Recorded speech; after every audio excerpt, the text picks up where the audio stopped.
Hi friends, இஷ்டமா சமைக்கலாம் சேனலுக்கு மீண்டும் உங்களை வரவேற்கிறேன். நேற்று வெயிட் லாஸ் சேலஞ்ச் டே 38. எனக்கு காஃபி குடிக்கணும் போல இருந்தது. அதனால நான் இன்னைக்கு காஃபி தான் போட்டுக்கிட்டேன். எப்போவுமே நான் சேர்த்துற சுகர் அளவு நான் சேர்த்தி தான் நான் காஃபி போட்டிருக்கேன்.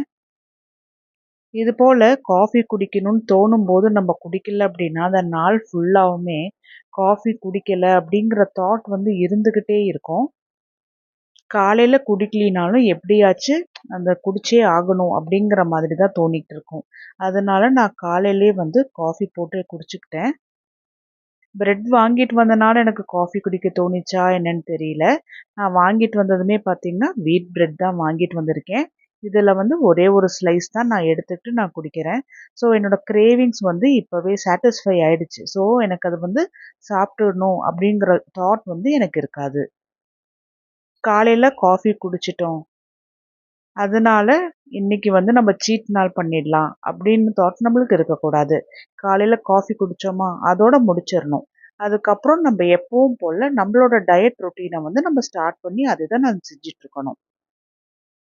காலையில உங்களுக்கு வேற இட்லி, தோசை அது போல சாப்பிடணும்னு தோணுச்சா, அந்த மாதிரி சாப்பிட்டுட்டோம். சரி காலையில் நம்ம இந்த மாதிரி சாப்பிட்டுட்டோம். அதனால மத்தியானமும் நம்ம ரைஸு அந்த மாதிரிலாம் எடுத்து நல்லா வெட்டிடலாம். அந்த மாதிரி செய்யக்கூடாது. காலையில் நம்ம ஆசைக்கு நம்ம ஒரு தோசையா இல்லை ஒரு இட்லியா அந்த மாதிரி எடுத்துக்கணும். ஆனால் இதுவே டெய்லி கண்டினியூ ஆகக்கூடாது. என் பசங்க ஸ்கூலுக்கு வேற நான் போக வேண்டி இருந்தது, பேரண்ட்ஸ் டீச்சர்ஸ் மீட்டிங்க்கு. காலையிலேயே சீக்கிரமாக கிளம்பணுங்கிறதுனால நான் வெஜிடபிள்ஸ் எல்லாமே பிரீத்தி ஜோடியாக்கில் தான் நாங்கள் எல்லாமே கட் பண்ணிட்டேன். ஏன்னா நம்ம கட் பண்ணிட்டு இருந்தோம் அப்படின்னா ரொம்ப டைம் ஆகும்ட்டு. பிரீத்தி காஸ்மோ ஜோடியாக் பார்த்தோம்னா 1 கிலோ வெங்காயம் கூட கடகடகடன்னு ஒரு 5 நிமிஷத்தில் நம்ம கட் பண்ணி முடிச்சிடலாம். நான் கேரட் பீட்ரூட் பொரியல் செய்யலாம் அப்படின்னு பிளான் பண்ணியிருந்தேன். அதுவுமே நம்ம சொரவிட்டு இருந்தோம் அப்படின்னா ரொம்ப லேட் ஆகும். ஆனால் அந்த மிக்சியில் இது போல் சொரவி எடுத்துட்டோம் அப்படின்னா நல்ல மெல்லிஸாக சீக்கிரமாக சொரவி எடுத்துரும். நம்ம எந்த சைஸில் காய போடுறோமோ அந்த சைஸுக்கு நீட்டமாக சொரவி கொடுத்துரும். எல்லாருமே சொல்லுவாங்க வெயிட் லாஸ் பண்ணும்போது நமக்கு காசு அதிகமாக செலவாகும். அது ஏன்னா நம்ம எடுக்கிற ரைஸ் குவான்டிட்டியை கம்மி பண்ணிட்டு வெஜிடபிள்ஸ் எல்லாமே ஜாஸ்தி எடுக்கிறோம். அது மட்டும் இல்லாமல் இப்போ நம்ம இருக்கிற டயட்டில் நம்ம ரைஸ் சுத்தமாகவே எடுத்துக்கிறது இல்லை, தானிய வகைகள் தான் எடுத்துக்கிறோம். ஸோ அது நார்மல் ரைஸை விடவே கொஞ்சம் காஸ்ட்லியாக தான் இருக்கும். எங்கள் வீட்டில் எப்போ நான் புளியோதரை செஞ்சாலுமே புளியோதரை மிக்ஸ் ரெடி பண்ணி தான் போடுவேன். ஆனால் அது அந்தளவுக்கு டேஸ்ட்டாக இருக்காது. என் ஹஸ்பண்டுக்குமே பிடிக்காது. அதனால் நாங்கள் ஊருக்கு போயிருந்த பொழுது எப்படி செய்யலாம் அப்படின்னு சொல்லி நான் கேட்டிருந்தேன். சாதம் ஏதாவது மிஞ்சிடுச்சு அப்படின்னா அதில் புளி, மஞ்சள், உப்பு போட்டு நல்லா கரைச்சி நைட்டே வச்சிட்டோம் அப்படின்னா அடுத்த நாள் காலையில் ஒரு தாளிப்பு விட்டு இந்த சாதத்தை போட்டு நல்லா கிளறிட்டு ஒரு சிம்லையே ஒரு 10 நிமிஷம் நல்லா கலந்து வச்சிட்டோம் அப்படின்னா இந்த ரைஸ் நல்ல டேஸ்ட்டாக இருக்குது. இது போல் ட்ரை பண்ணி பாருங்கள். நான் நேற்று வெள்ளை சுண்டல் குழம்பு, கொடமிளகா உருளைக்கிழங்கு பொரியல், கேரட் பீட்ரூட் பொரியல் தான் ரெடி பண்ணியிருந்தேன். கொடமிளகாவில் கால்சியம் அதிகமாக இருக்குது. ஸோ டாக்டர்ஸே ரெக்கமெண்ட் பண்ணுவாங்க டெய்லி ஒவ்வொரு கொடமிளகாவது எப்படியாவது நம்ம உணவில் எடுத்துக்கணுன்ட்டு. நான் பார்த்த வரைக்கும் நிறைய பேர் கொடமிளகா எடுத்துக்கிறது இல்லை. ஊரில் இருந்துமே எங்களுக்கு ரிலேட்டிவ்ஸ் வந்தபோது நான் கொடமிளகாவில் முட்டை ஸ்டஃப் பண்ணி கொடுத்துருந்தேன். அதே மாதிரி குழம்பு வச்சுருந்தேன். அப்போ அவங்க என்ன பண்ணாங்கன்னா கொடமிளகாக்குள்ளே இருக்கிற முட்டையை மட்டும் சாப்பிட்டுட்டு கொடமிளகாவை தூக்கி வீசிட்டாங்க. அவங்களுக்கு இந்த கொடமிளகாலாம் சாப்பிட்ற பழக்கம் கிடையாது. ஆனால் அது ரொம்ப நல்லது உடம்புக்கு.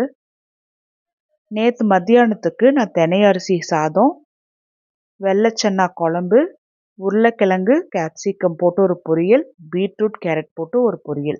நம்ம பிளேட் பார்த்தோம்னா நல்லா கலர்ஃபுல்லாக இருக்குது, நல்லா ஹெல்த்தியாக இருக்குது.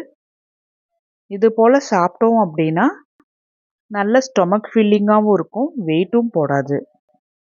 எப்போவுமே ஜீரக தண்ணி ரெடியாக வச்சுக்கோங்க. நல்லா சுட சுட ஜீரக தண்ணியை சிப் பண்ணிகிட்டே இருந்தோம் அப்படின்னா நல்லா ஹெல்த்தியாக இருக்கும். ஒரு 5 மணிக்கு நான் கொள்ளு கஞ்சி தான் ரெடி பண்ணிகிட்ருக்கேன். கொள்ளு கஞ்சி வெயிட் லாஸுக்கு ரொம்பவே நல்லது. 1/4 கிலோ கொள்ளுக்கு 100 கிராம் ஜீரகம், 100 கிராம் சோம்பு, இது 3மே தனித்தனியாக வறுத்து எடுத்துட்டு ஆறுனதுக்கு அப்புறமா மிக்ஸி ஜாரில் நல்லா அரைச்சி எடுத்து வச்சுட்டு இது போல் ஸ்டோர் பண்ணி வச்சுக்கலாம். டெய்லி இது போல் கஞ்சி போட்டு எடுத்து குடிச்சுக்கிட்டோம் அப்படின்னா தைராய்டுனால நம்மளுக்கு வெயிட் லாஸ் ஆகலினாலும் கண்டிப்பாக வெயிட் லாஸ் ஆகும் இந்த ட்ரிங்க்குக்கு.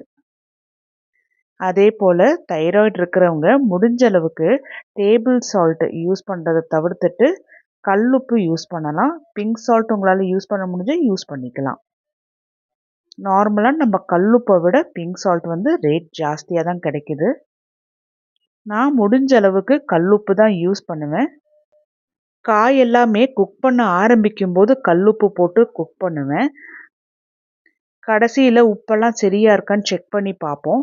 அந்த டைமில் உப்பு பத்தலைன்னா தேவையான அளவுக்கு மட்டும் டேபிள் சால்ட் யூஸ் பண்ணிக்குவேன். அந்த டைமில் நம்ம கல்லுப்பு சேர்த்தினோம் அப்படின்னா அது பெருசாகவே ஒவ்வொரு பக்கம் திட்டாக நின்றுடும். இது போல் நம்மளோட லைஃப்பில் கொஞ்சம் சேஞ்சஸ் நம்ம பண்ணிக்கிட்டே இருந்தோம் அப்படின்னா இதுவுமே நம்ம வெயிட் லாஸுக்கு ரொம்பவே ஹெல்ப்ஃபுல்லாக இருக்கும். 5 மணிக்கு கொள்ளு கஞ்சி குடித்தாச்சு. கொள்ளு கஞ்சி பார்த்தோம்னா இது போல் திப்பியாக தான் இருக்கும். அதனால் கொஞ்சம் வாய் பொறுக்கிற சூட்டில் ஸ்பூனை வச்சு இந்த திப்பியுமே கொஞ்சம் எடுத்து கடிச்சு சாப்பிட்டுட்டு அப்படியே அந்த ஜூஸை அப்படியே குடிச்சுக்கணும். 7 மணிக்கு பப்பாளியும் இது கூடவே அப்பப்போ ஜீரக தண்ணி எடுத்து சிப் பண்ணிவிட்டு நேற்றைய டயட் நான் கம்ப்ளீட் பண்ணிட்டேன்.